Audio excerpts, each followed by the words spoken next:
বিশ্বকাপ, ঠিক না? একটা সময় না, একটা সময় চলতেছে। মনে করেন এই সময়েরই আল্লাহ কসম করছে, মনে করতে হবে। আজকে আমাদের বাংলাদেশে আপনি বলেন তো, যারা 5 ওয়াক্ত নামাজি তারা কোনোদিন ব্রাজিলের পতাকা টাঙ্গাবে? আপনি অনুবীক্ষণ যন্ত্র দিয়ে খোঁজেন, 5 ওয়াক্ত নামাজিরা কোনোদিন আর্জেন্টিনার পতাকা টাঙ্গাবে না। না, একেবারে বলে দিলাম, আপনি দেখবেন যদি কেউ টাঙ্গাই জুমার নামাজ পড়ে তো জান্নাত পাবি না, ঘুরবি ঠিকই কিন্তু ঢুকবি না। তো ব্যাপারটা হলো এই জন্য আল্লাহ বলেছেন ইন্নাস সালাতা তানহানিল ফাহশাই ওয়াল মুনকার, একমাত্র নামাজে পারে মানুষকে যাবতীয় খারাপি থেকে, ফাহিশা থেকে হেফাজত করতে। ধরে কেন সুবহানাল্লাহ। কোন আমল দিয়ে কিন্তু আপনি খারাপি থেকে বাঁচবেন না। হজ করেও মানুষ সুদ খাবে, হজ করেও মানুষ ঘুষ খাবে, রোজা করার পরেও তার বউ বেপরদা হবে, কিন্তু লোকটা যখন 5 ওয়াক্ত নামাজি হয়ে যাবে, ওই লোকটাকে নামাজের কারণে আল্লাহ যাবতীয় খারাপি থেকে বাঁচায়া দিবে। সুবহানাল্লাহ কর না কেন? তো এই 5 ওয়াক্ত নামাজের মধ্যে একটা নামাজের নাম হলো আসরের নামাজ। জোরে কোন কোন নামাজ? এই কিছুক্ষণ পরে যেটা আসতেছে, আল্লাহ তাআলা সময়ের কসম করে বলতেছেন ইন্নাল ইনসানা লাফি খুসর, নিশ্চয় মানুষগুলো ক্ষতির ভিতরে। আমার সামনে যারা বসে আছেন আমরা সকলে কি মানুষ? জোরে বলেন, সকলে কি মানুষ? এই মানুষ কি শব্দ? এটা কি লিঙ্গ? মানুষ। এই মানুষের মধ্যে মেয়ে মানুষও আছে, পুরুষ মানুষও আছে। জোরে কোন ঠিক কিনা? আগে আমরা কি বলি? মেয়ে মানুষ, তারপরে কি বলি? পুরুষ মানুষ, কিন্তু দুইটাই মানুষ, ঠিক কিনা বলে? তাহলে বোঝা গেল ইনসান শব্দ দিয়ে আল্লাহ মানুষ বুঝালেন। আর এই মানুষের মধ্যে নারী পুরুষ 2 দল আছে না নাই? কথা কয় না। মানুষ উভয় লিঙ্গ। কিন্তু আমাদের বর্তমান বাংলাদেশে 50 বছর পরে এই উভয় লিঙ্গ ছাড়া একটা লিঙ্গ চেয়ারম্যান হচ্ছে। এটা কিন্তু স্বাধীনতার পরে হয়নি, এইবারই প্রথম হয়েছে। বাংলাদেশের জমিন একটা হিজড়া চেয়ারম্যান হচ্ছে। ধরে কোন কি চেয়ারম্যান? কথা কয় না। আচ্ছা, হিজড়া এটা কোন লিঙ্গ? আল্লাহ যেখানে ইনসান বললেন, ইনসান মানে মানুষ, নিশ্চয় মানুষগুলো ক্ষতির ভিতরে। এই মানুষের মধ্যে কি হিজড়া আছে? আপনাদের কি মনে হয় আছে? আছে। আমরা শুধু জানি নারী পুরুষ, কিন্তু আর একটা গ্রুপ আছে, তার নাম হলো হিজড়া। হিজড়াটা কি? এরা পুরুষও না, নারীও না। এখন আল্লাহ বলতেছে নিশ্চয় মানুষগুলো ক্ষতির ভিতরে। আলোচনা শুরু করার আগে জিনিসটা আপনাকে বুঝাচ্ছি। যেখানে আল্লাহ ইবাদতের কথা বলেছেন, এই কোরআন শরীফের মধ্যে ইবাদতের কথা আছে না নাই? আছে। সেখানে আল্লাহ বলতেছেন অমা খলাকতুল জিন্না ওয়াল ইনসা ইল্লা লিয়াবুদুন, মানুষ এবং জিনকে আল্লাহ ইবাদতের জন্যই সৃষ্টি করেছে। বলেন সুবহানাল্লাহ। কিসের জন্য? আচ্ছা, তো ইবাদতের কথা যেখানে আল্লাহ বললেন, সেখানে আল্লাহ জিন এবং মানুষ উল্লেখ করলেন। তো যেখানে আল্লাহ ক্ষতির কথা বলতেছেন, সেখানে আল্লাহ জিনকে বাদ দিলেন। এখানে আসলে আল্লাহর কি বলা দরকার ছিল? আল্লাহর বলা দরকার ছিল মানে ওই আয়াত অনুযায়ী যে ইন্নাল জিন্না ওয়াল ইনসানা লাফি খুসর, নিশ্চয় জিন এবং মানুষ ক্ষতির ভিতরে। কিন্তু ইবাদতের কথা জায়গায় আল্লাহ জিন ইনসান একত্র করলেন, আর ক্ষতির জায়গায় আল্লাহ জিনকে বাদ দিলেন, শুধু মানুষের কথা উল্লেখ করলেন। আপনারা বলেন তো এর কারণ কি? এর কারণ কি আপনারা জানেন? না জানলে এক কথা বলবেন জানি না। তো জানি না বলতে শরম লাগতেছে, কারণ জানার দরকার আছে না নাই? জোরে আছে না নাই? হ্যাঁ, যেখানে আল্লাহ ইবাদতের কথা বললেন, সেখানে জিন ইনসান আল্লাহ একত্র করে ইবাদতের কথা বললেন। আর যেখানে ক্ষতির কথা বলতেছেন আল্লাহ, সেখানে শুধু মানুষকে উল্লেখ করলেন, জিনকে বাদ দিলেন। কারণ কি? কারণ একটাই, সেই কারণ হলো আল্লাহর যত সৃষ্টি আছে, সমস্ত সৃষ্টির ভিতরে আল্লাহ মানুষকে সবচাইতে বেশি ভালোবাসে। যেরকম সুবহানাল্লাহ। যাকে বেশি ভালোবাসে তার লাভের চাইতে কিন্তু ক্ষতির দিকে বেশি চিন্তা করা লাগে। জোরে কোন কথা ঠিক কিনা? আপনি যদি আগে খেলে লাভ নিয়ে চিন্তা করেন, ক্ষতির দিকে না তাকান, তার হবে না। তো আজকে আমাদের ছেলেরা বিশ্বকাপ নিয়ে ব্যস্ত হয়ে গেছে, কোন দল জিতবে কোন দল ঠকবে সেটা পরের কথা, কিন্তু আমাদের ছেলেরা যে ব্যস্ত হয়ে গেছে, এটা কি তাদের লাভ হচ্ছে না ক্ষতি হচ্ছে? এই জিনিসটা প্রত্যেকটা অভিভাবককে চিন্তা করার দরকার আছে না নাই? জোরে কোন আছে না নাই? আপনারা কি চিন্তা করতেছেন? চিন্তা করেন।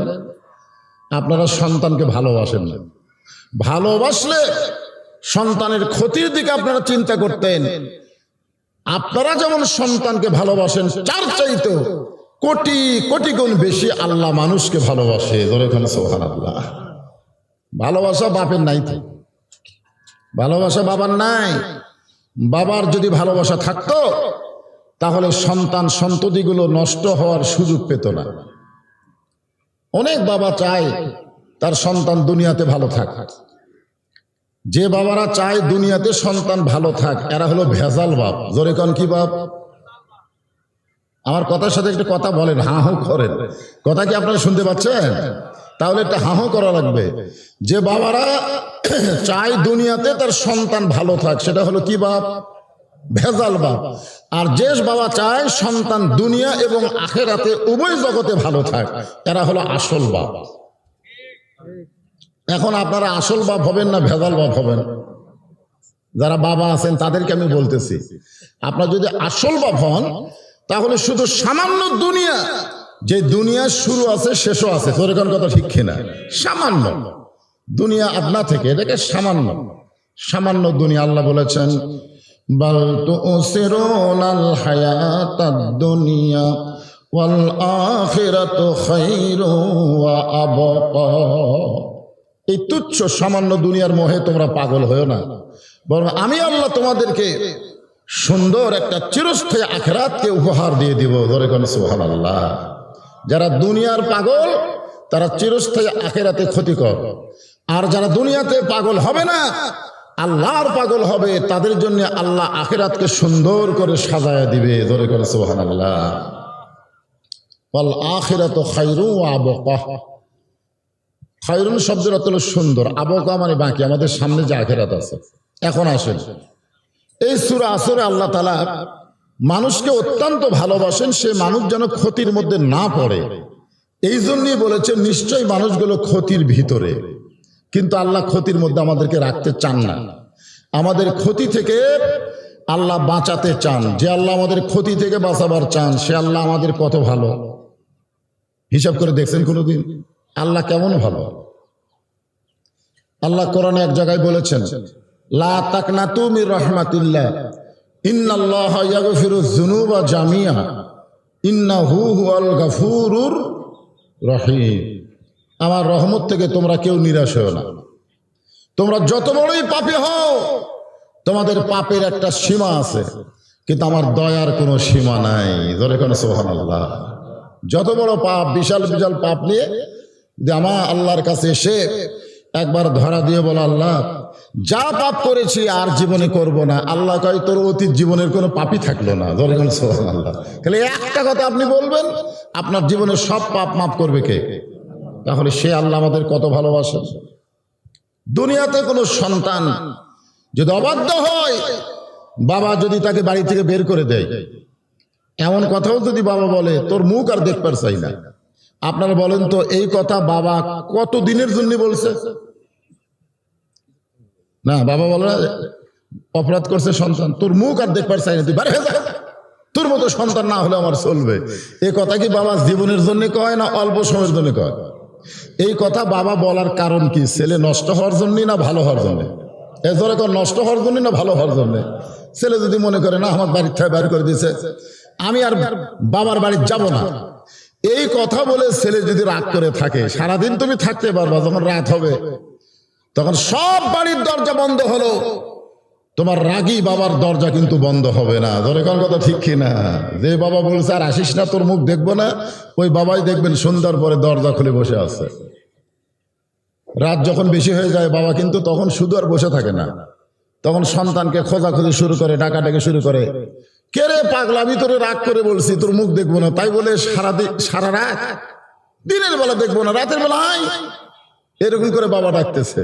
ডাকি কি ডাকে না? ধরে কোন ছেলে মনে মনে চিন্তা করে তুমি যতই আমারে ডাকো আমি তোমার ডাকে সাড়া দেব না, তোমারও রাগ আছে আমারও রাগ আছে।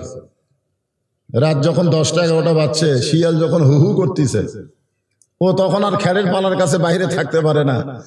বাংলাদেশের যে বাড়ির দরজায় যায় প্রত্যেক বাড়ির দরজা গিয়ে ছেলে দাঁড়ায়, কিন্তু ডাক দেওয়ার সাহস পায় না। কি বলে ডাকবে?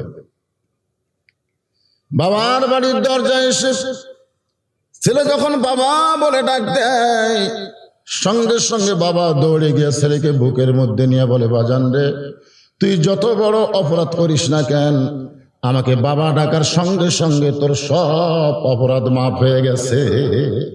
আল্লাহ বলে, বান্দা, দুনিয়ার সন্তান বাবা বলে ডাকলে বাবা যদি তার বাড়ির দরজা খুলে দিয়া তার কলিজার মধ্যে ঢুকে নেয়, আমি তোমার বাবার চাইতে কোটি কোটি গুণ বেশি দয়া রেখেছি। আমাকে একবার আল্লাহ বলে ডাকো, আমি তোমার জন্য 8টা জান্নাতের দরজা খুলে দিব। আমাদের সেই দয়ার আল্লাহ আছে না নাই? সে আল্লাহ বলতেছেন, ইল্লাল্লাযীনা আমানু ওয়া আমিলুস সালিহাত ওয়া তাওয়াসাউ বিল হক ওয়া তাওয়াসাউ বিস সবর। এখানে 4টা কথা আছে। যেরকম কয়টা? 4টা।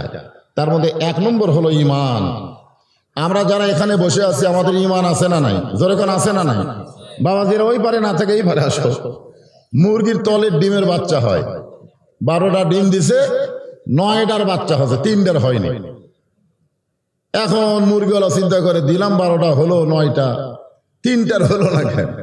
এক বুদ্ধিজীবীর কাছে বলতেছে, আমার 3টা ডিমের বাচ্চা না হওয়ার অপরাধ কি? এই 9টার হচ্ছে কিন্তু 3টার হয়নি কেন?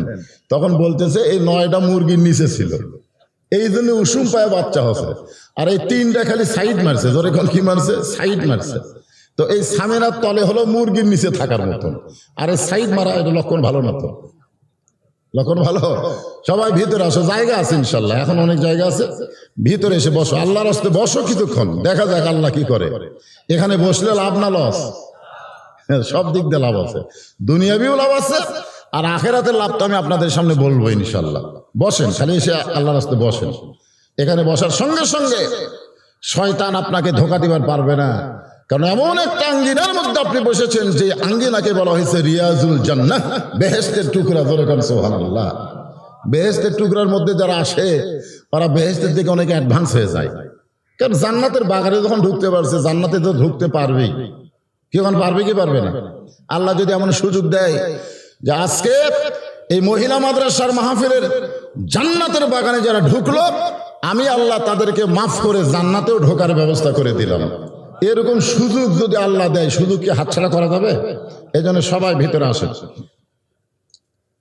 1 নম্বর হলো ঈমান। বাবাজিরা সকলে মনোযোগ দেবেন। 1 নম্বর ঈমান। ঈমান যদি না থাকে, আমি যতই ভালো মানুষ হই, আমার কোনো লাভ নাই। একজন ভালো মানুষ ছিল, দাতা হাতেম তাই, আপনার নাম শুনছেন? এত বড় দানবীর পৃথিবীতে কেউ ছিল না, কিয়ামত পর্যন্ত কেউ হবেও না। দাতা হাতেম তাই এত ভালো মানুষ, এত দানবীর মানুষ, তারপরে লোকটা জাহান্নামী। কারণ দাতা হাতেম তাইয়ের ঈমান নাই। যখন কি নাই? ঈমান নাই। একটা হলো বাদশা নওশেরওয়ান, সবচাইতে ন্যায়পরায়ণ বাদশা ছিল, কিন্তু বেঈমান হওয়ার কারণে সেও জাহান্নামে যাবে। আর একটা হলো নবীর চাচা আবু তালেব, এত ভালো মানুষ মক্কায় কেউ ছিল না, কিন্তু ঈমান গ্রহণ না করার কারণে আবু তালেবকেও আল্লাহ জাহান্নাম দিবে। যখন কথা ঠিক কিনা? হ্যাঁ, এই জন্য আল্লাহ দেখলেন যে 1 নম্বরে কি লাগবে, এই ক্ষতি থেকে বাঁচতে গিয়া, জাহান্নাম থেকে বাঁচতে গিয়া, মানুষকে যে আল্লাহ ক্ষতির মধ্যে ফেলে দিবেন, সেখান থেকে আবার বের করে আনবেন। এই বের হওয়ার জন্য 1 নম্বর শর্ত হলো ঈমান। যখন 1 নম্বর শর্ত কি? সাহাবারা জিজ্ঞাসা করলেন, ইয়া রাসূলুল্লাহ, ঈমান সম্পর্কে আমরা জানতে চাই।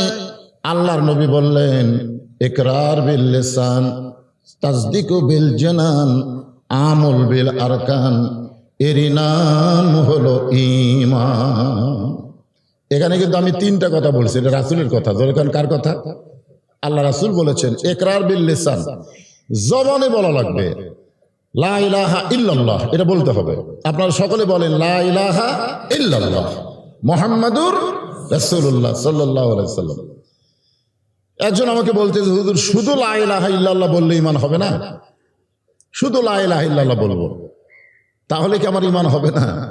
আমি বললাম তুমি তো শুধু লা ইলাহা ইল্লাল্লাহ এখন বলতেছো, 1400 বছর আবু জেহেল, 1400 বছর আগে আবু জেহেল, উতবা, শাইবা, এরা সবসময় লা ইলাহা ইল্লাল্লাহর জিকির করছে, সবসময় লা ইলাহা ইল্লাল্লাহ, লা ইলাহা ইল্লাল্লাহ। তো রাসূল বলতেছে, আল্লাহ, এদেরকে আমি কলেমার দাওয়াত দেওয়ার আগেই এরা লা ইলাহা ইল্লাল্লাহ জিকির করে, এদের খবর কি? আল্লাহ বলতেছে, ওরা কিয়ামত পর্যন্ত লা ইলাহা ইল্লাল্লাহ জিকির করলেও আমি আল্লাহ খুশি হব না। আল্লাহ রাসূল বলে, তাহলে আপনি কখন খুশি হবেন? রাসূল বললেন, যখন এরা মুহাম্মদ রাসূলুল্লাহ বলবে তখন আমি আল্লাহ খুশি হব। কারণ আপনাকে রাসূল হিসাবে না মেনে আমাকে আল্লাহ হিসাবে কখনো মানা যাবে না। এই জন্য আল্লাহ কোরআনেও বলেছেন, কুল, হে রাসূল আপনি বলেন, ইন কুনতুম তুহিব্বুনাল্লাহ ফাত্তাবিউনি ইউহিব্বুকুমুল্লাহ, কেউ যদি আমি আল্লাহকে পাওয়ার চায়, আপনাকে বাদ দিয়া আমি আল্লাহকে পাওয়ার কোনো রাস্তা নাই, উপায় নাই রে, উপায় নাই রে মানুষ, উপায় নাই, নবী বিনে আল্লাহ পাওয়ার উপায় নাই। তাহলে মুহাম্মদ রাসূলুল্লাহ বলা দরকার, ঠিক না বলেন? তো এখন জবানে বলতে হবে লা ইলাহা ইল্লাল্লাহ মুহাম্মাদুর রাসূলুল্লাহ সাল্লাল্লাহু আলাইহি ওয়াসাল্লাম। এটা শুধু জবানে বললে হবে না, তাসদিকু বিল জানান, এইটা কলিজার মধ্যে আপনাকে সেট করা লাগবে, আপনার অন্তরে সেট করা লাগবে। আজকে জবানে লা ইলাহা ইল্লাল্লাহ জিকির করে আর চারিদিকে তাকায়, চারিদিকে তাকায়। আসরের নামাজ পড়ে জমির ধান দেখবার গিয়ে দেখে ওপর জমির পানি আছে, নিচে আর জমির পানি নাই।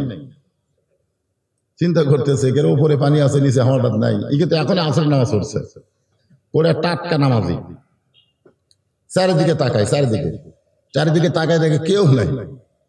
কেউ যখন নাই, আস্তে করে বসে জমির আল কাটে দিছে, আল কাটে দিয়ে ওই পানি দিয়ে হাত ধোছে, দুই আবার দাঁড়ায় চারদিকে তাকায় দেয়, কেউ দেখে নাই, আলহামদুলিল্লাহ কেউ দেখে নাই।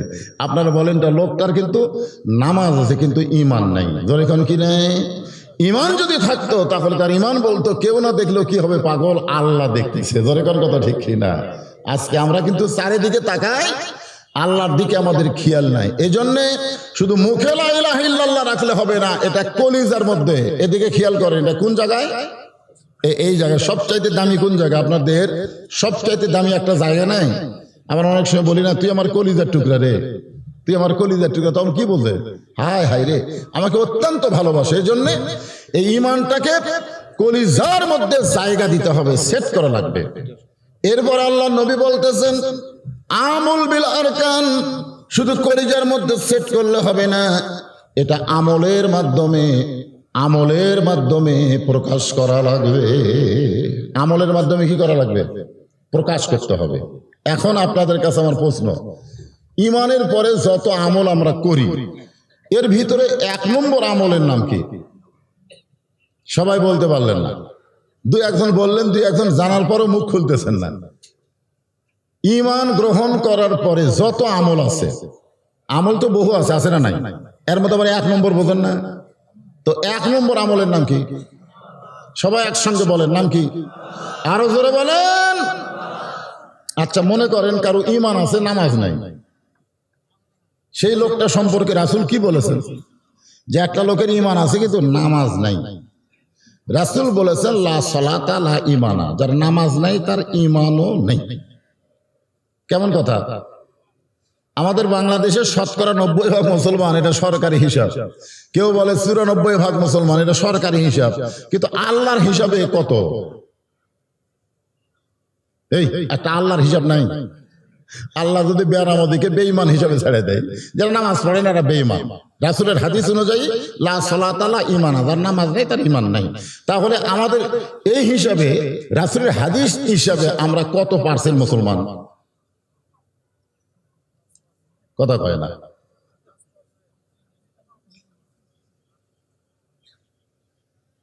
এই হিসাবে মনে হয় 20% হওয়া কঠিন। রাসূল বলেছেন, মান তারাকা সালাতু মুতাম্মিদান ফাকাদ কাফারা। বুখারী এবং মুসলিম শরীফ 2 হাদিসের মধ্যে আছে, ইচ্ছা করে একটা ওয়াক্ত নামাজ যারা বাদ দিল, তারা আল্লাহর সাথে কুফরি করলো। নাউজুবিল্লাহ, কোন অন্তত ইচ্ছা করে, এক ওয়াক্ত, 5 ওয়াক্ত নয়, এক ওয়াক্ত। অনেকে মনে করে আমি কি নামাজ পড়ি না, জুমা নামাজ পড়ি না। হাদিসের ব্যাখ্যায় বলা হয়েছে যে প্রত্যেকটা মুসলমানকে আল্লাহ বলবে যাও জান্নাতে, যাও জান্নাতে। যে জান্নাতের কথা বলবে বুঝলেন, সকলে তো দৌড় মরো জান্নাতে। যাই দেখবে জান্নাতের দরজার বিশাল একটা তালা। তখন বান্দার বলবে আল্লাহ আপনি জান্নাতে যাবার করলেন, আমরা জান্নাতের দরজা পর্যন্ত আসলাম কিন্তু তালা মারা গেল। আল্লাহ বলতেছে চাবি তোমাদের কাছে আছে, চাবি তোমাদের কাছে আছে, তালা খোলো। তোমার জান্নাতে কেউ ঢুকে তোমার জান্নাত নষ্ট করুক এটা আমি আল্লাহ চাই না, তুমি চাবি দিয়া খোলো। তখন বলে আল্লাহ আমার তো চাবি নাই, মানে নামাজ নাই। আর সালাতু মিফতাহুল জান্নাহ, নামাজ হচ্ছে বেহেশতের চাবি। ধরে কার সুবহানাল্লাহ। তোর কাছে কি নাই? চাবি নেই। তো কতগুলো কাছে চাবি আছে বুঝলেন, ঢোকে ঠিকই কিন্তু ঘরে না, মানে চাবি ঢুকছে কিন্তু ঘুরতেছে না। তোকে আল্লাহ আমার তো চাবি ঢুকছে ঘরে না কেন? বলে তোর খালি জুম্মার নামাজ আছে এই জন্য ঢুকছে, কিন্তু ঘুরবি না। কারণ প্রত্যেকটা চাবির একটা 5টা করে দাগ আছে। দাগ আছে নাকি দেখতো? তোর চাবির মতো দাগ আছে, খাস কাটা কাটা দাগ আছে? তার দাগ নাই, তাহলে তোর তো ফজর জোহর আসর মাগরিব এশা নাই, ফিরায় তোর জন্য হবে না। তো এই জন্যে জান্নাতে যদি ঢুকবার চাই তাহলে ইমানের পরে 1 নম্বর আমলের নাম কি? এটা সবাই একসঙ্গে বলেন, নাম কি? নামাজ। এই আসরের নামাজের আজান দিয়েছেন হযরত বেলাল ইবনে রেবাহ, ইসলামের প্রথম মুয়াজ্জিন। তার নাম হলো হযরত বেলাল। জোরে বলেন তার নাম কি?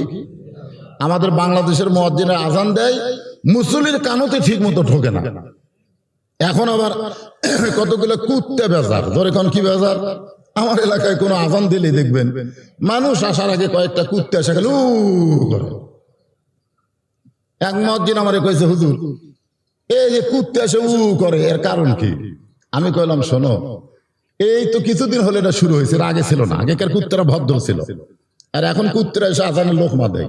আপনাকে এলাকা দেয় এরকম কুত্তে এসে দেখবেন করে। মুয়াজ্জিনের আজান শোনার আগে কুত্তার মাইকের মধ্যে দিয়ে কানের মধ্যে কেন? আমি চিন্তা করলাম যে মুয়াজ্জিন আজান দেয়, কুত্তা করে, কারণ কি? কারণ আমি খুঁজে পেলাম। আল্লাহ কোরআনে বলেন ওয়ামান আহসানু কাওলাম মিম্মান দাআ ইলাল্লাহ ওয়া আমিলা সালিহান ওয়া ক্বালা ইন্নানি মিনাল মুসলিমিন। আল্লাহু আকবার, আল্লাহু আকবার। ওই ব্যক্তির চাইতে উত্তম কোনো ব্যক্তি নাই যে ব্যক্তি আল্লাহর রাস্তায় মানুষকে আহ্বান করে। আপনারা বলেন তো, যত দাওয়াতে আপনি দেন, আজানের চাইতে দামি দাওয়াত আছে? সবচাইতে দামি দাওয়াত হলো আজান দেন। সেই আজান দিলে কুত্তা ভোগে কেন? আমি মুয়াজ্জিনকে বললাম ভাই আপনি তো আজান দেন, আপনার ছেলে মেয়ের খবর কি? বলতে হুজুর আমার 2টা আইডিয়া আছে, এক ওয়াক্ত নামাজ পড়ে না। মুয়াজ্জিনের 2টা বেটা নাই, আইডিয়া আছে। ধরে এখন কি আছে? আইডিয়া আছে, সারাদিন খালি ঘরে, এক ওয়াক্ত নামাজ পড়ে না। আমি বললাম দেখো আল্লাহ কোরআনে অন্য জায়গায় বলেছেন কু আনফুসাকুম ওয়া আহলিকুম নার, জাহান্নামের আগুন থেকে একলা বাঁচলে হবে না, তোমার আহালদের নিয়ে বাঁচা লাগবে। তুমি আজান দাও অথচ তোমার বেটায় নামাজ পড়ে না, এই জন্য কুত্তে বেজার হচ্ছে। ধরে কোন কি বেজার হচ্ছে? কুত্তে বেজার হয়ে লোকমা দিচ্ছে। এই মুয়াজ্জিন আজান মসজিদে যাওয়ার আগে তোর ছেলের কাছে আজান দে। তুই বেটারাই নামাজ পড়ে না, তুই একলা মুয়াজ্জিন হয়ে জান্নাতে যাবি? আল্লাহ বলেছেন আহালদের ছাড়া জান্নাতে যাওয়া যাবে না। যতক্ষণ পর্যন্ত তোমার ছেলেদেরকে তুমি সাইজ না করবা, কুত্তে বেজার হয়ে লোকমা দিছে, তোমার আজান চলবে না।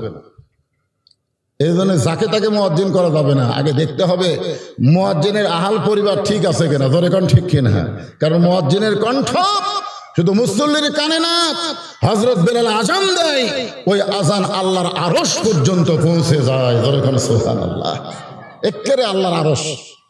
একদিন হযরত বেলাল আজান না দিয়ে অন্য কেউ আজান দিয়েছে, সেদিন আর আজান যায়নি।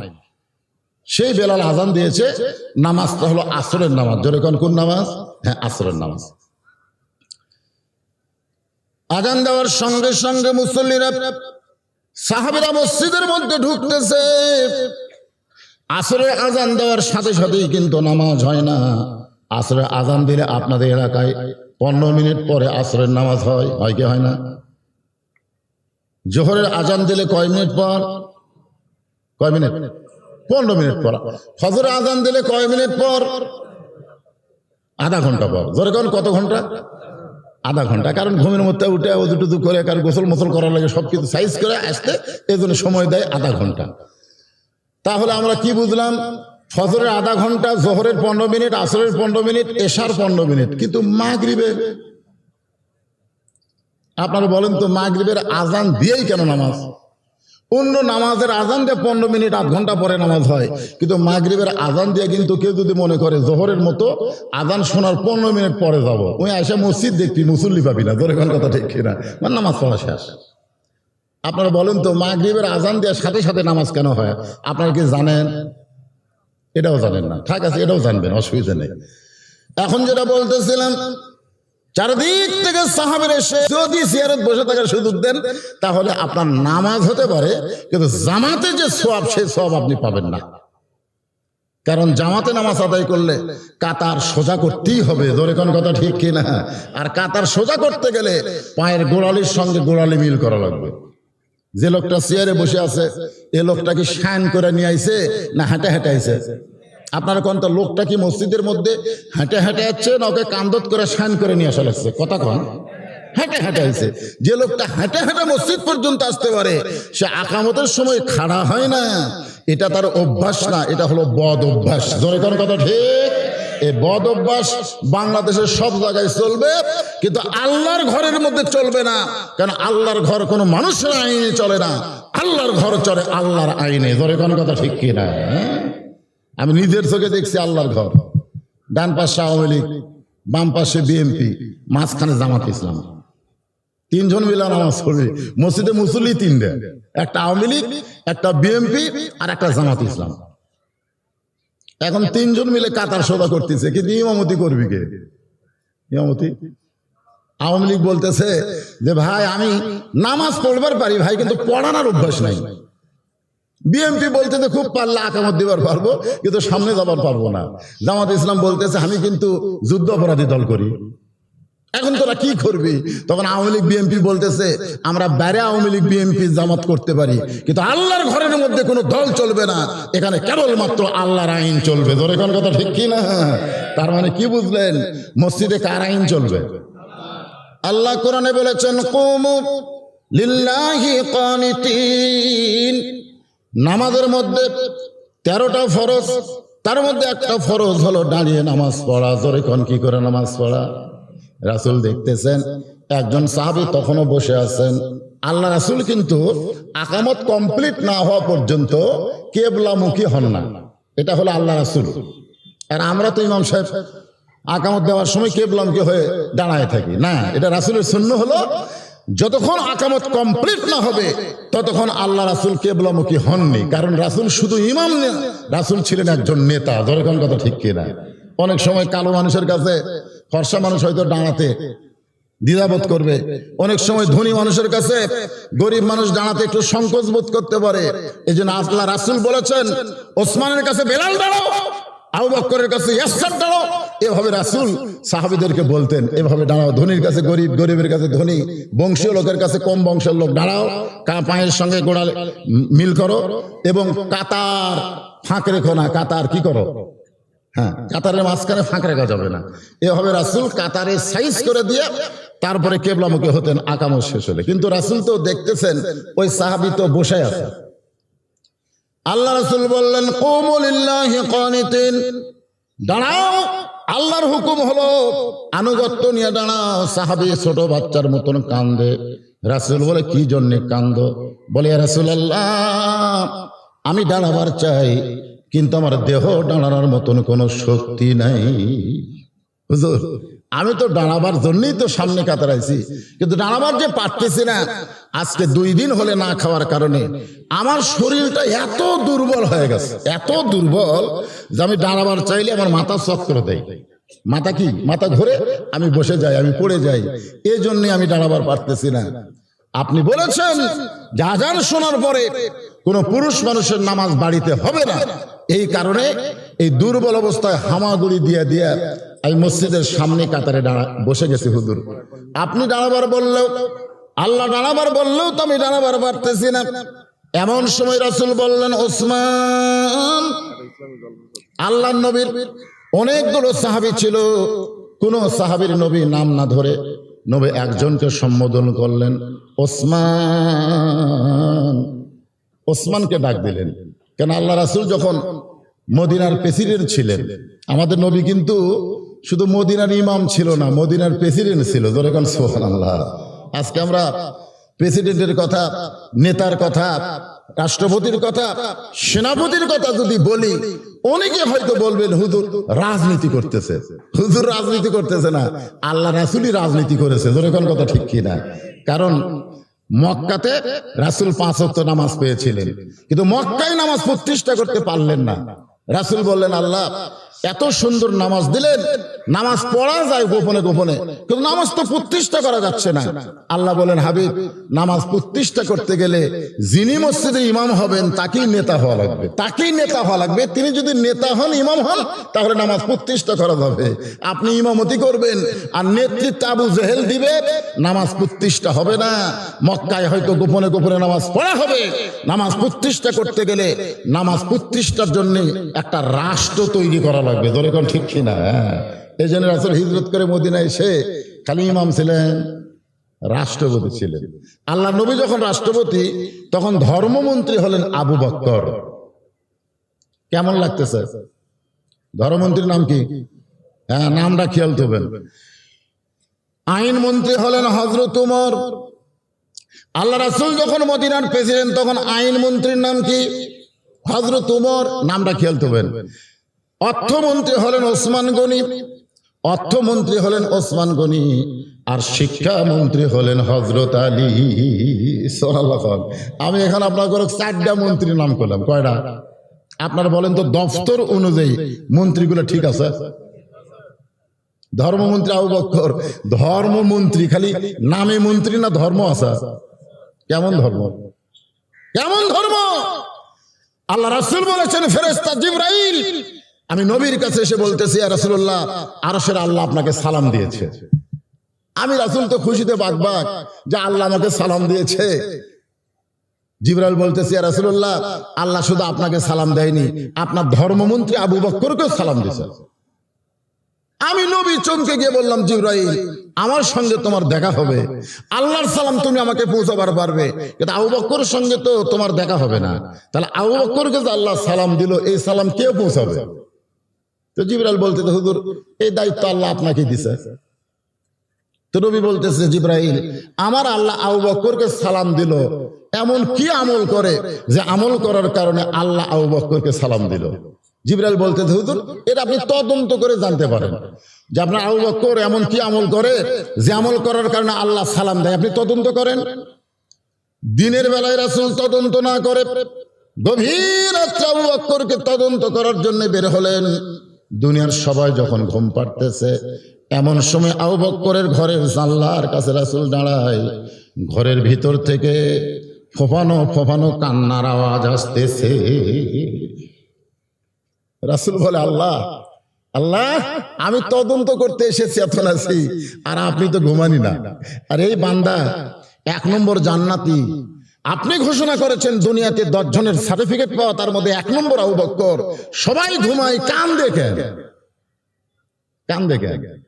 ফজরের নামাজের পরে আল্লাহ রাসূল ডাক দিলেন, আবু বকর দুনিয়ার সবাই যখন ঘুমায় তুমি তখন কান্দো, তুমি জানো আল্লাহ তাআলা তোমাকে সালাম দিয়েছে। ধরে কোন সুবহানাল্লাহ। এই সালামের কথা শুনে আবু বকর তো অ্যাস্ট্রোনস হয়ে গেছে। আমার মতন একজন নগণ্য মানুষকে আরশের আল্লাহ কেন সালাম দেয়, কি জন্য সালাম দেয়? রাসূল বলে, আমি জানি না রে, জানতে গেছিলাম। তোমার জানলার কাছে কি হলো? মাইকের কি হলো বাবা? একটু হাত দিছে নাকি? তোমার জানলার কাছে আমি যখন দাঁড়ালাম, ঘরের ভিতর থেকে ফোফানো কান্নার আওয়াজ পাইছি। আবু বকর তুমি 1 নম্বর জান্নাতি হওয়ার পরেও সবাই যখন ঘুমায় তুমি কেন কান্দো? আবু বকর বলে, ইয়া রাসূলুল্লাহ, এশার নামাজের পরে আমি ঘুমায়া যাই। হুজুর আল্লাহ কোরআনে বলেছেন, অমিনাল লাইলি ফাতাহাজ্জাত বিহি নাফিলাতাল লাক। রাতের এমন একটা অংশ আছে যে অংশে আল্লাহ তাহাজ্জুদের নামাজ নফল করেছে। আমি তাহাজ্জুদের নামাজ পড়ে ফজরের নামাজ শুরু হতে একটু দেরি দেখে আমি তখন তওবার মুরাকাবায় গেলাম। আমি তওবার মুরাকাবায় গিয়ে দেখতে পাই হাসরের ময়দানে আল্লাহ বলতেছেন সবাই জান্নাতে যাবে, শুধু একজন ব্যক্তিকে আমি আল্লাহ জাহান্নাম দেব। আমার এত ভয়, ওই একজন ব্যক্তি যদি আবু বকর হয়। কি কথা! দুনিয়াতে 1 নম্বর জান্নাতের সার্টিফিকেট পাও, পরেও তার এত ভয় যদি একজন ব্যক্তি আবু বকর হয়। রাসূল বললেন ইন্না আকরামাকুম ইনদাল্লাহি আতকাকুম, ওই ব্যক্তির সবচাইতে সম্মানী হবে যার কলিজার মধ্যে আল্লাহর বেশি ভয়। এই জন্য আরশের আল্লাহ তোমাকে সালাম দেয়। সুবহানাল্লাহ কর না কেন? এখন বলেন ধর্মমন্ত্রী হিসাবে নাম ঠিক আছে? আইনমন্ত্রীকে ওমর, আইনমন্ত্রী যে ওমরের শানে আল্লাহ কোরআনে কোন জায়গায় বলা হয়েছে 17টা, কোন জায়গায় বলা হয়েছে 23টা কোরআনের আয়াত আল্লাহ নাজিল করেছে ওমরের জন্য। ধরে কোন সুবহানাল্লাহ, সেই মানুষটাকে বানাচ্ছে আইনমন্ত্রী। ধরে কোন কি মন্ত্রী? আপনার বলেন তো ওমর ফারুকের কাছে আইন কেমন? কেমন আইন? খালি আইন কি জনগণের জন্য না নিজের জন্য? তার জীবনে পড়ে দেখেন অর্ধ পৃথিবীর খলিফা হয়ে যখন জুমার দিনে মসজিদে খুতবা দিচ্ছে, খুতবা এরকম ওয়াজ করতেছে জুমার দিনে, নামাজের আগে ওয়াজ নাই, খুতবা যেটা সেটাই তো ওয়াজ। যখন খুতবা দিচ্ছেন মাঝখান থেকে এক মুসল্লি দাঁড়িয়ে বলতেছে ইয়া আমিরুল মুমিনিন, আপনার খুতবা শুনবো না, আপনার খুতবা শুনবো না। আচ্ছা চিন্তা করেন, আপনাকে মাঝখান থেকে কেউ দাঁড়িয়ে বলে হুজুর আপনার ওয়াজ আমরা শুনবো না, তখন আমি একটা পাইনসা বক্তা হলেও কিন্তু তখন মেজাজ গরম হবে। ধরে কোন কথা ঠিক কিনা? ওমর ফারুক তখন অর্ধ পৃথিবীর খলিফা, অর্ধ পৃথিবীর প্রেসিডেন্ট, আর সেই লোকটাকে বলতেছে আমি খুতবা শুনবো না। ওমর ফারুক বললেন আমার অপরাধ কি? বলতেছে আপনার অপরাধ হলো আমাদেরকে খাটো পাঞ্জাবি দিয়ে আর আপনি লম্বা জুব্বা পরে খুতবা দেবেন। আমাদেরকে বাইতুল মাল থেকে খাটো খাটো পাঞ্জাবি দিয়ে আর আপনি হিয়া লম্বা জুব্বা পরে খুতবা দেবেন। এই লম্বা জুব্বা কোথায় পেলেন? যতক্ষণ না বলবেন ততক্ষণ খুতবা শুনবো না। আচ্ছা আমাকে কোন এমপি যদি এরকম কথা কেউ কয়, আশেপাশে পুলিশ আছে না নাই? এমপি কি বলা লাগবে? ধর। পুলিশরা দেখবে কেরে এত বড় নেতার সাথে এরকম কথা,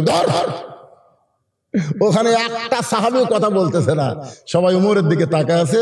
উমরের চোখ দেখালে দর দর করে পানি পড়তেছে। এমন সময় আব্দুল্লাহ ইবনে উমর, ওমর ফারুকের সন্তান, বাবার পাশে গিয়ে বলে রে নবীর সাহাবীরা, তোমাদের পাঞ্জাবি খাটো হলেও তো তোমরা নতুন পাঞ্জাবি পরে নামাজ পড়তে এসেছো, কিন্তু আমার পরনের দিকে তাকায় দেখো, আমার পরনে কোনো নতুন কাপড় নাই। সবাই আশ্চর্য হয়ে বলে আব্দুল্লাহ আজকে জুমার দিনে নতুন কাপড় না পরে তুমি পুরাতন কাপড় কেন পরছো বাবা? আব্দুল্লাহ বলতেছে যেই জুব্বা বড় হওয়ার কারণে তোমরা লোকমা দিলা, ওই জুব্বার ভিতরে আমার কাপড় আল্লাহ আমার বাবা জোড়া দিয়েছে। দুনিয়ার সবাই যখন ঘুমাইছিল আমার বাবা তখন আমার দরজা দিয়ে বলে আব্দুল্লাহ আগামীকাল জুমার দিন তোমার মনে আছে? বলে 100 বার মনে আছে। তা আমি জুম্মায় খুতবা দেবো খাটো পাঞ্জাবি, তোমারটা আমার দান করে দে বাবা, তোরটা আমারটা মিলে একটু জুব্বা বানাবার চাই। আমার পাঞ্জাবি বাবার পাঞ্জাবি একত্র করে বাবা জুব্বা পরে তোমাদের খুতবা দিচ্ছে। এখন বলো খুতবা শোনা যায় কিনা? সমস্ত সাহাবেরা কান্দের বলে যখন আল্লাহর কোরআন দিয়ে রাষ্ট্র চলবে তখন এমন সুন্দর নেতা আল্লাহ মুসলমানদেরকে উপহার দিয়ে দিবে। ধরে এখন সুবহানাল্লাহ। আর মানুষের তৈরি আইন দিয়ে যখন রাষ্ট্র চলবে তখন কেমন নেতা আমরা দেখতেছি। যেরকম কথা ঠিক কিনা ভাইজান? আইনমন্ত্রী হযরত ওমর, অর্থমন্ত্রী ওসমান গনি। নবী কিন্তু কোন সাহাবীকে ডাক দেয় নাই, ডাক দিয়েছে ওসমান। অর্থমন্ত্রীকে ডাক দিয়ে বলতেছে ওসমান রে, তোমার ভাই আজকে 2 দিন হলে না খাওয়ার কারণে, তোমার ভাই 2 দিন হলে না খাওয়ার কারণে নামাজ দাঁড়ায় গেছে, অথচ দাঁড়াবার পারতেছে না। সে দাঁড়াতে গিয়ে তার মাথা ঘুরতেছে। আল্লাহ তোমাকে এত সম্পদ দান করেছে, সুবহানাল্লাহ কোন আল্লাহ তোমাকে এত সম্পদ কি করছে? ওসমান গনিকে রাসূল কি বলতেছেন? তুমি এত সম্পদের মালিক হইছো, এ কথা কিন্তু বলতেছেন না। আপনারা খুব খেয়াল করে শুনবেন। রাসূল বলতেছেন আল্লাহ তোমাকে এত সম্পদ দান করছে। তার মানে আমরা যারা ধনী, আমরা কি সম্পদের মালিক না আল্লাহ আমাকে দান করছে? জোরে কোন দান করছে না সম্পদের মালিক? দান করছে। তো আল্লাহ আমাকে এত সম্পদ দান করছে, এই বিশ্বাস যদি কলিজায় থাকতো তাহলে আজকে বাংলাদেশে আমাদের এইরকম অবস্থা হতো না। আমরা টাকা পয়সা পাই মনে করি এটা আমার টাকা, আমার না, এটা আমার টাকা। আপনার টাকা, এটা দিছে কে? কথা কয় না, দিছে কে? এর মধ্যে গরিবের 2.5 টাকা আছে না নাই? 100 টাকার মধ্যে কয় টাকা? 2.5 টাকা। 1000 টাকার মধ্যে 2.5 টাকা, 25 টাকা। যেরকম কয় টাকা? 1 লাখের মধ্যে। তাহলে দেখেন, চিন্তা করে দেখেন, বাড়তিছে। যখন 1 কোটি টাকা হবে তখন 2.5 লক্ষ টাকা। এই বাংলাদেশে অনেক কোটিপতি বাংলাদেশের ব্যাংকে টাকা থোয়ার পারতেছে না, বিদেশের ব্যাংকে টাকা পাচার করতেছে। ধরে কোন কথা ঠিক না? যদি আল্লাহর আইন চালু থাকতো, প্রত্যেক কোটিকে 2.5 লক্ষ টাকা যদি গরিবদের মধ্যে দেওয়ার ব্যবস্থা থাকতো, আমাদের বাংলাদেশে 23 সাল কি দুর্ভিক্ষের বছর হতো, বরং এইটা রহমতের বছর হবে। ধরে কোন কথা ঠিক কিনা ভাইজান? আমি যখন আল্লাহর দেওয়া সম্পদ আল্লাহ রাস্তায় খরচ করব, আল্লাহ তখন আমার জন্য রহমত বরকতের দরজা খুলে দিবে। রাসূল বলতেন, ওসমান, আল্লাহ তোমাকে এত সম্পদ দান করেছে, তোমার ভাই আজকে 2 দিনে হলে না খেয়ে আছে। ওসমান গনি কান্দের বলে, ইয়া রাসূলুল্লাহ, আমার ভাই 2 দিন হলে না খেয়ে আছে, এটা যদি আমি আগে জানতাম, আমি নিজে না খাইয়া আমার ভাইয়ের কাছে খাবার পৌঁছায় দিতাম। সুবহানাল্লাহ। আচ্ছা, অর্থমন্ত্রী যে কথা বললো, এ কথা কি ঠিক? ওসমান গনি কি মন্ত্রী? আপনারা একটু হোহা করেন বারে। অর্থমন্ত্রী যে কথা বললো, এটা কি শুধু মুখের কথা না অন্তরের কথা? আল্লাহ রাসূলের কাছে এক সাহাবী এসে বলতেছে, ইয়া রাসূলুল্লাহ, আমি তো খুবই অসহায় গরিব মানুষ, আপনি যদি আমার কিছু একটু সাহায্য করতেন। সঙ্গে সঙ্গে রাসূল এভাবে জুব্বাখানা, এই যে জুব্বা আছে, এই জুব্বাটা আলোক করলেন। তা আলোক করে দেখে ওই রাসূল ক্ষুধার জ্বালায় পেটে পাথরের কুচি কুচি পাথর কাপড় দিয়ে এরকম বেঁধে রাখছে। সাহাবী মনে মনে কয়, আমি তো আর কি গরিব রে, রাসূল তো আমার চাইতে বেশি গরিব। তো যখন ওই সাহাবী চলে যাচ্ছে, আল্লাহ রাসূল বললেন, আম্মা সাইলা ফালা তানহার। আল্লাহ কোরআনে বলেছেন, সায়েলকারীকে এভাবে ফিরে দেওয়া যাবে না। বসো। বলে, ইয়া রাসূলুল্লাহ, কেমনে বসবো? ক্ষুধার জ্বালায় আপনি পেটে পাথর বাঁধছেন, আমি তো এখন পর্যন্ত পেটে পাথর বাঁধি নাই, তার মানে আপনার চাইতে আমার অভাব কম। হুজুর, আপনি আমারে বসতে বলেন। রাসূল বললেন, বসতে বললাম, বসো। সাহাবী যখন বসে গেছে, এমন সময় রাসূল ডাক দিলেন, আলী। সাহাবী মনে মনে কয়, এমন একজনক ডাক দিল, এই তো আমার চাইতে গরিব। আলী এসে বলে, লব্বাইকা রাসূলুল্লাহ, আমারে ডাকেন কেন? রাসূল বললেন, দেখো, তোমার এই ভাই ক্ষুধা নিয়ে আমার কাছে খাবার সাহায্য চাইছে, তা আমি তো খাবার দিবার পারতেছি না। আলী বলতেছে, হুজুর 2 দিন হলে হামও খাইনি, আমার ডাকে কোনো লাভ হবে না। রাসূল বললেন, তোমাকে দেওয়ার জন্য ডাকিনি তো, বরং তুমি ওসমানের কাছে এমন একটা চিঠি লিখবা, যে চিঠির মধ্যে 2000 টাকার অঙ্ক বসানো থাকবে, নিচে আমি নবীর নাম সুন্দর করে লিখে দিবে। রাসূলের কথা মতো হযরত আলী একটা চিঠি লিখলেন ওসমানের কাছে, যে পত্রবাহককে চিঠি পাওয়ার সঙ্গে সঙ্গে 2000 টাকা দিয়ে দিবেন, নিচে আল্লাহ রাসূলের নাম। তাহলে এটা কে হুকুম করলো? রাসূল। এখন গরিব সাহাবী চিঠি নিয়ে তো ওসমানের দরবারে গেছে, 2000 টাকা। 2000 টাকা পেলে তো 2 বছর চলবে। সেই সময় 2000 বুঝতেছেন না, 2 বছরের কোনো টেনশন নাই। কিন্তু চিঠি নিয়ে যায়, দেখে ওসমান গনি ক্যাশিয়ারের সঙ্গে ঝগড়া করতেছেন 4 আনার জন্য। এই ক্যাশিয়ার, সারাদিন কি হিসাব করিস? 4 আনার মিল নাই কেন? 4 আনার মিল না পর্যন্ত তোর ছুটি নাই। ক্যাশিয়ার খালি সমানে হিসাব করে খাতা পাল্টায়, 4 আনার হিসাব আর মিলে না। গরিব সাহাবী কয়, কে রে, চিঠির মধ্যে 2000 টাকা, আর এই 4 আনার জন্য যে হারে ক্যাশিয়ার ধরলো, ই তো দান করার মানুষ না। নবীর কাছে গিয়ে বলতেছে, হুজুর, আপনি দিবার পারবেন না? ঠিক আছে, এটা কার কাছে পাঠালেন? এমন ব্যক্তির কাছে পাঠালেন, সে 4 আনার জন্য ক্যাশিয়ার ছাড়ে না। আল্লাহ রাসূল বলে, তুমি চিঠি দিছা, দেওয়ার পরিবেশই পাই, আবার যাও। নবীর কথা মতো সাহাবী আবার গিয়ে দেখে ক্যাশিয়ারের কপাল ঘাম টস টস করে পড়তেছে। আর ওসমান গনি কিছুক্ষণ পরেই বলতে, 4 আনার হিসাব দিলে ছুটি, না ছাড়া ছুটি নাই। গরিব কয়, না, নবীর কাছে আর যাবো না, গেলে আবার পাঠাবে, দরকার নাই। না খায় বসে থাকা যায়, কিন্তু ঘোরা যাবে না। অযথা ঘোরা যাবে? গোপন পথ দিয়ে যখন পলাবার চাচ্ছে, দেখে রাস্তার মোড়াই হয়তো আলী দাঁড়ায় আছে। আলী বলতেছে, ভাই, আমার হাসান হোসেন 2 দিন হলে খাইনি ভাই রে, ক্ষুধার জ্বালায় কানতেছে, খালি 2 টাকা মাখা দিয়ে দে। আমি তো ভিক্ষা চাচ্ছি না, তোকে চিঠি লিখে দিছি, তুই 2000 পাচ্ছি, সেখান থেকে 2 টাকা আমাকে দিবি না? হাদিয়ার নাম কি? এটা হাদিয়া, এটা সাহায্য না, এটা তো চিঠি লেখা দেওয়ার হাদিয়া, মুহুরি। গরিব কান্দার বলে 2 টাকা কোত্থেকে দিব? চিঠি এখন পর্যন্ত আমার পকেটে, আমি গোপন রাস্তা দিয়ে পালায় যাই। আলী বলতেছেন কেন পালাবি? বলে 2 বার গেছি, সারার জন্য বেটা কেশিয়ারকে ছাড়তেছে না, নবীর কাছে গেলে নবী আবার পাঠাবে, না খাইয়া ঘুরতে পারবো না বলে পালায় যায়। আলী বলতেছেন মা ইয়ান্তিকু আনিল হাওয়া ইন হুয়া ইল্লা ওয়াহুন ইউহা। আল্লাহু আকবার। আল্লাহ নবী যেগুলা কাজ করে এগুলা নবী করেন, আল্লাহ করায়। কিন্তু নবী ইচ্ছা করে কাম করছে? নফসের তাড়নায় নবী কিছু করে? এই চিঠি কি নবীর ইচ্ছা লাগছে? যা। গরিব সাহাবী চিন্তা করে আলীর সাথে তো বেশি কথা বলা যাবে না, ই হচ্ছে আসাদুল্লাহ আল গালিব, যদি একটা বসায় ধরে কোন কথা ঠিক কিনা। তো এখন ভয়ে ভয়ে ওসমান গনির দরবার দেখে ওসমান গনি আর কেশিয়া 2 জনে আল্লাহর শুকর আদায় করতেছে, মানে 4 আনার হিসাব মিলছে। আপনারা হয়তো বলবেন হুজুর এই 4 আনার জন্য ওসমান গনি এত ব্যস্ত কেন? কারণ যাদেরকে আল্লাহ সম্পদ দিছে তাদের সম্পদ হিসাব করে যাকাত দেওয়া লাগবে, ধরে কোন কথা ঠিক কিনা। এখানে 4 আনার গড়মিল থাকলেও যাকাত আদায় হবে না, এই জন্য হিসাবে তৎপর। তাই বলে মনে করেন না যে হিসাব করে করে 6 তলা জায়গা 7 তলা বিল্ডিং বানাবে, সেই হিসাব নবীর অর্থমন্ত্রী কোনোদিন করবে না, ধরে কোন কথা ঠিক কিনা। তো 2 জনে আল্লাহ শুকর আদায় করতেছে। গরিব সাহেব সালাম দিয়ে বলতে ওসমান হাই চিঠিখানা দেন। ওসমান গনি চিঠি লিয়া পড়ছে, পড়ার পরে একটা চুমা দিয়ে বলতেছে ভাই এই চিঠি কে দিছে ভাই? গরিব সাহাবী বলতেছে কেন, চিঠির নিচে নাম লেখা নাই, আল্লাহ নবী এই চিঠি পাঠাইছে।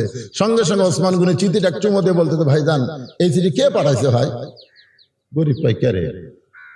নবীর নাম কইলাম তারপরে শুনতে চাই, রাগ করে বলতেছে আল্লাহ নবী এই চিঠি পাঠাইছে। সঙ্গে সঙ্গে ওসমান গনি চিঠিতে একটা চুমা দিয়ে বলতেছে ভাই জান এই চিঠি কে পাঠাইছে ভাই? গরিব কই রে বাবা চিঠির মধ্যে 2000 টাকার অঙ্ক দেখে মনে মাথা খারাপ হয়েছে, রাগ করে বলে আল্লাহ নবী এই চিঠি পাঠাইছে। সঙ্গে সঙ্গে ওসমান গনি চিঠিতে চুমো দিয়ে বলে ভাই জান এই চিঠি কে পাঠাইছে ভাই? গরিব বলতেছে তোর কাছে আমার টাকার দরকার নাই, দরকার নাই, কারণ তুই যে কিরবনের কিরবন, তুই কেশের 4 আনার জন্য ছাড়িস না, তুই 2000 টাকা আমাকে দিবি। রাগ করে আল্লাহ নবীর দরবারে ইয়া রাসূলুল্লাহ হুজুর এমন একটা কিরফুরের কাছে আমারে পাঠাইছেন যে 4 আনার জন্য কেশিয়ারকে ছাড়ে না। এরপরে আলীর ধাক্কায় যখন গেলাম দেখি 2 জনে আল্লাহর জিকির করে। আমি চিঠি দিলাম, আমি আপনার নাম বললাম আবার জানতে চাই, আমি রাগ করে আবার নাম বললাম জানতে চাই, আমি রাগ করে আবার নাম বললাম জানতে চাই। হুজুর গো এই বেয়াদব কি কোনোদিন 2000 দান করবে? রাসূল কান্দের বলে সাহাবী রে আমার ওসমান তো এমন হওয়ার কথা ছিল না, আমার ওসমান তো এমন হওয়ার কথা ছিল না। এমন কথা বলে নবী যখন কান্দে তাকায় দেখে দরজায় ওসমান গনি 1 বস্তা টাকা নিয়ে দাঁড়িয়ে আছে। রাসূল বলে বাবা ওসমান তোমার এই গরিব ভাইকে 2000 টাকা দান করার কথা বলছি, 1 বস্তা কেন? ওসমান কয় হুজুর চিঠি পাওয়ার সঙ্গে সঙ্গে আমি 2000 টাকা দান করার নিয়ত করছি। চিঠি পেয়ে সঙ্গে সঙ্গে কয় হাজার 2000 টাকা দান করার নিয়ত করছে। আর মনে মনে সিদ্ধান্ত নিয়েছে যতবার আপনার পবিত্র নাম বলবে, কারণ আপনাকে আমি এত ভালোবাসি হুজুর, আপনার নাম যখন কেউ আমার সঙ্গে নেয় আমার দুনিয়ার চাইতেও বেশি ভালো লাগে। ধরে করে সুবহানাল্লাহ। আমি নিয়ত করছি যতবার আপনার পবিত্র নাম বলবে প্রত্যেকবার নাম বলার কারণে 2000 করে বাড়ায় দেব। এ পর্যন্ত আমার ভাই 3 বার আপনার নাম বলছে 6000, আর সিজির কারণে 2000, 8000 টাকার বস্তা নিয়ে আইছি, আপনার পবিত্র হাত দিয়ে আমার ভাইকে দিয়ে দেন। নবী কয় কে রে? গরিব কয় হায় হায় দেখলাম কি আর শুনতেছে কি? আল্লাহ বলে হাবিব যে ওসমান আপনার পবিত্র নাম শুনে 2000 করে টাকা বাড়ায় দেয়, আপনি সেই ওসমানকে কি দিবেন? রাসূল বলে আল্লাহ আমার দেওয়ার কিছুই নাই। আল্লাহ বললেন আমার গানি ডিগ্রি আমি ওসমান রে দিয়া দিলাম। সুবহানাল্লাহ। সে ওসমান গনি হলো অর্থমন্ত্রী। সে অর্থমন্ত্রী বলতেছে যে আমার কি গরিব ভাই না খেয়েছে 2 দিন, এটা যদি আমি আগে জানতাম আমি নিজে না খায়া তার কাছে খাওয়ার পাঠাতাম। আপনারা বলেন তো কথার সাথে কি কামের মিল আছে? তাহলে অর্থমন্ত্রী কি ঠিক আছে? আলহামদুলিল্লাহ। আর শিক্ষামন্ত্রীকে হযরত আলী, শিক্ষামন্ত্রী হলেন হযরত আলী। আমি এখানে মূলত যে ঘটনা বলবার চাচ্ছি, এই শিক্ষামন্ত্রীর কাছে আমাদেরকে একটু আসা দরকার। শোনেন আজকে শিক্ষার কি অবস্থা, আমাদের বাংলাদেশের শিক্ষা আছে না নাই? জোরে কোন আছে না? শিক্ষা আছে, কিন্তু হ্যাঁ আছে। এখানে কোরআন শরীফ নাই। একটা কোরআন শরীফ থাকলে দেখাতে ভালো হতো আর কি। এই যে আপনারা যত মানুষ এখানে বসে আছেন, আপনারা সত্যি করে বলেন তো, আপনারা কি সবাই দুই হাতে কোরআন শরীফ ধরছেন? সবাই না এরকম করে ধরছেন কোরআন শরীফ? পড়েন বা না পড়েন, অন্তত দুই হাতে ধরে একটু বুকের সঙ্গে লাগাছেন? না না, আমি হাত তুলবার বলতেছি না, একটু নিজের বিবেককে প্রশ্ন করেন। কারণ এই কোরআন শরীফ ধরবার গেলেও কিন্তু বিপদ আছে। আপনি মন চাইলেই কোরআন ধরবার পারবেন না, কোরআন ধরবার গেলে শর্ত আছে। আছে না নাই? এখন আছে না নাই? বাংলা, ইংরেজি, অঙ্ক, বিজ্ঞান, নোবেল, নাটক যা আছে এগুলা ধরবার গেলে কোনো শর্ত দেওয়া হয়নি। কিন্তু স্পর্শ করা যাবে না যতক্ষণ পর্যন্ত তুমি পবিত্র না হওয়া। তাহলে সেই কোরআন শিক্ষা আমাদের বাংলাদেশে খুব খেয়াল করেন, শিক্ষামন্ত্রী দীপুমণি, আমাদের বর্তমান শিক্ষামন্ত্রীর নাম কি? দীপুমণি। আর রাসূলের সময় শিক্ষামন্ত্রীর নাম কি? হযরত আলী। একটু মনোযোগ দিলে জিনিসটা বুঝতে পারবো। আজকে ছেলেদের মাদ্রাসা আমরা বহু দেখছি। আমি কিন্তু 5 পীরে প্রথম ছেলেদের মাদ্রাসা করছি। ছেলেদের মাদ্রাসা করার পরে চিন্তা করলাম যে ছেলেগুলো বাইর হচ্ছে কার পেটর থেকে রে। খুব দুষ্টামি করে, বুঝলেন, খুব দুষ্টামি। আমার মাদ্রাসার বাচ্চারা এত দুষ্টামি করে, মানে 2-3টা হুজুর সবসময় খালি চোখের উপর থোয়া লাগে, চোখের উপর খালি চোখের বেড়া গেলেই শুরু হয়ে গেছে। একদিন থেকে পেশাব করবার এসে মানে একজন পেশাব করতেছে আর একজন পিছনে খাড়া হয়ে আছে। এই পাগলা, একজন পায়খানা ঢুকতে আরেকজন ঘটঘট করে, একজন ঘটঘট করলে আরেকজন পায়খানা হবে? তো তোর কি এতই পায়খানা লাগছে, তুই একটু পরে আয়। মানে বুঝতেছেন এই যে দুষ্ট, এরা কেন দুষ্ট হলো? দুষ্ট হওয়ার কারণ বুঝলাম, আমি চিন্তা করে দেখলাম এরা মাদ্রাসাত ভালো হওয়ার জন্য আসলে কি হবে, এরা যে ভুঁড়ির মধ্যে থেকে বাড়াচ্ছে, এই ভুঁড়ি খুব একটা ভালো না। এই ভুঁড়ি কিনা কথা কোন ভুঁড়ি কিনা, এই জন্য বলেছে নেপোলিয়ান যে তোমরা একটা ভালো সন্তান যদি চাও, একটা ভালো ভুঁড়ি, একটা ভালো মায়ের দরকার। দরকার কথা ঠিক কিনা? তো এই যে মহিলা মাদ্রাসা, এটা কিন্তু মা তৈরির ফ্যাক্টরি। যেরকম কি তৈরির ফ্যাক্টরি? কথা কর না কেন, হা করা লাগবে না, মা তৈরির ফ্যাক্টরি। এখান থেকে যে মেয়েগুলো তৈরি হবে, আলেমা হবে, এদের পেট থেকে যে সন্তান বের হবে, এই বাচ্চাকে যদি হাফেজে মাদ্রাসায় ভর্তি করে দেন, ওই ফেরেশতার মতন থাকবে, ওই আর দুষ্টামি করবে না। কিন্তু যে মালগুলো আমাদের মাদ্রাসার ছেলেদের মাদ্রাসায় ভর্তি আছে, এরকে মালগুলো তো বুঝতেছেন। এই জন্য শুধু দুষ্টামি করে পারে। এই দুষ্টামি যেন বন্ধ হয়, এই জন্য আমি আবার একটা মহিলা মাদ্রাসা করার হুকুম দিয়েছি যে একটা মহিলা মাদ্রাসা করো। এই মাগুলো ভালো হবে। এই ছোট ছোট মা এখন পর্দার মধ্যে থাকবে। জোরে কোন, কার মধ্যে থাকবে? পর্দার মধ্যে থাকবে, সবসময় পবিত্র অবস্থা থাকবে, আল্লাহর কোরআন নবীর হাদিস শিক্ষা গ্রহণ করবে।